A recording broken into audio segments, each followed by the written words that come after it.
Hey everybody, good afternoon, or it's afternoon at least when I'm recording this. This is Teresa Winiger here, and I chose for our case study presentation Punishing Choices, Challenges of Mandated Reporting. So the case context begins with a mother, Mrs. Harrison, a son, Jamal, and the teacher, Miss Whitford.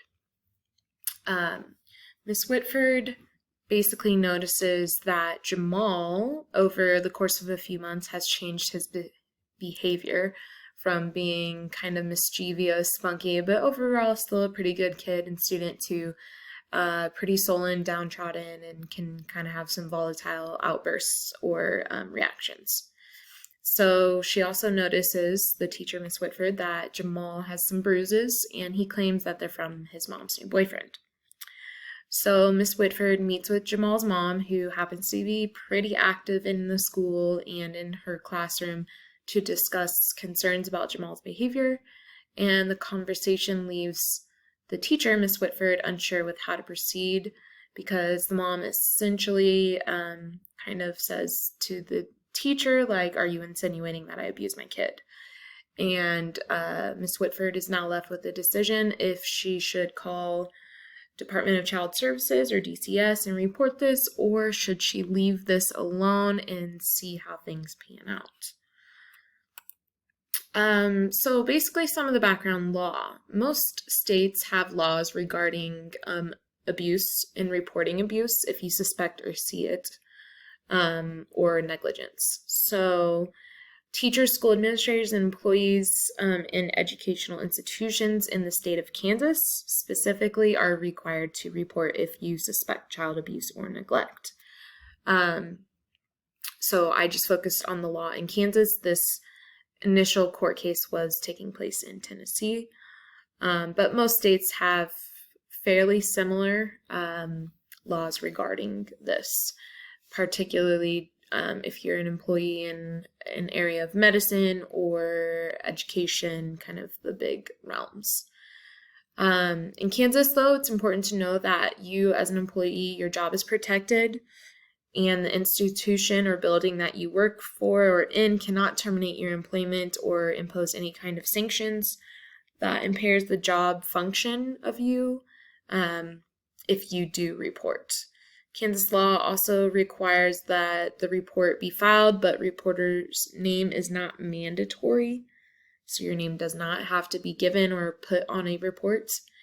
If the report is disclosed or given out in Kansas in, let's say, a court case or something like that, no identifying information can be given about that reporter. So in this case, Miss Whitford could report, and in Kansas, they could not legally say, like, his teacher, said she saw bruises on his arm or anything like that. That would be violating Kansas law. Ethically, the case mentions the possibility of the bruises that Jamal has coming from corporal punishment, and that being pretty high and prevalent in Memphis, Tennessee, where this kind of scenario is occurring.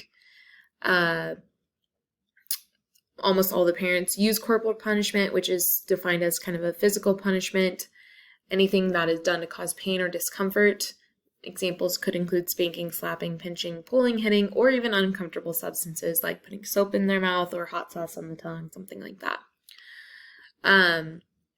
So ethically, Miss Whitford is kind of seeing a difference in culture because Miss Whitford grew up in New York and they did not use as much corporal punishment in her home or area as kind of in Memphis, Tennessee in the South, where this is pretty prevalent amongst all of the students in Jamal's school. So Jamal's mom plays it off to Miss Whitford a bit that Jamal's bruises potentially, just could have come from a result of her discipline. So the other ethics kind of going on here is that Miss Whitford is put up with like a pretty big personal ethical choice that she has to make in regards of taking action or not taking action, kind of a right or wrong scenario. So my analysis of the case. The key issue really comes down to, should Miss Whitford report? She notices bruises and she notices behavior has changed in Jamal. So she has two options. Yes, if she reports, potential is that Jamal could be taken away from his family and placed in foster care. The other potential from that could be that an investigation by DCS would lead to finding no abuse or anything wrong.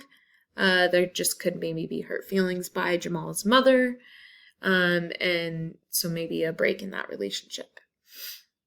If Miss Whitford does not report, there is a chance that Jamal continues to be abused, whether it is, by his mother or by the boyfriend.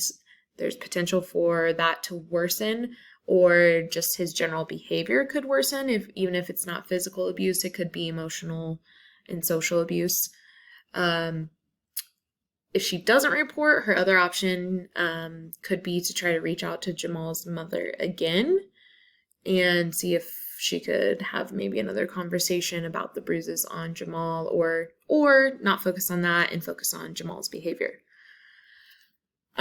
So basically my recommendation in this case, if I was Miss Whitford, I would report to DCS in the state of Kansas. That is my legal obligation as a teacher, that if I suspect child abuse or neglect, I am a mandatory reporter. It's important, I think, to keep in mind that she's responsible for reporting, but she is not responsible for investigating. Should the investigation go wrong, yes, it would be a very difficult thing to kind of live with, but in the end, she does not work for DCS. She is not an investigator. She is simply a reporter. She is just trying to do the best thing for Jamal by having this investigation done. And especially if this is not a one-time thing, if she's noticed it before, with the behavior changing over several months and kind of maintaining his sullen behavior, I think that reporting is her wisest choice. I think also you just have to kind of protect yourself. Unfortunately, in this world, there's her contract and legal obligation. Should something else down the line come up and it be known that she noticed or told somebody else, like that other teacher. I know not everybody has done this case, but in the case study, she talks to another teacher and debates what she should do, because that other teacher did report a case and it went wrong. DCS ended up putting that kid in foster care, and it was a really bad situation for him. So that teacher was advising her to not.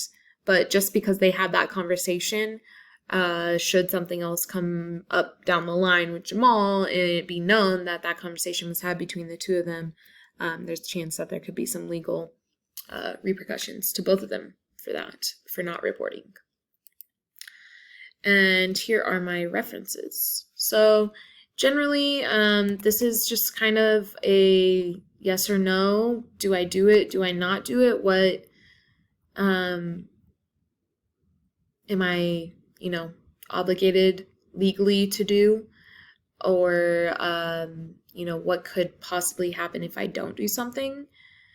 I think that's the way I look at this case and analyze this a little bit better. Cannot speak today. Is just that inaction is really an action in itself, that you are not upholding your legal obligation to report.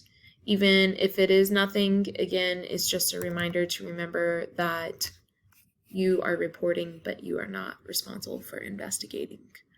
That responsibility would lie on somebody else's shoulders, which may not make the situation emotionally much better for you should something kind of end up becoming terrible for your student, or Jamal in this case. But that is the important point, I think, to take away from this.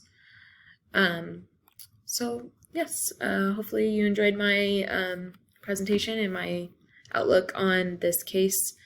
It's definitely one that I'm sure many of us may or may not have to deal with, but I know I have already, in a sense, witnessed some questionable behaviors out of a student where we, as staff, kind of were trying to decide what was maybe going on. But his case manager in the end kind of took over that situation. But definitely something that we will all face, I think, in the future, unfortunately. But thank you for listening. Again, here are my references, and have a good rest of your day.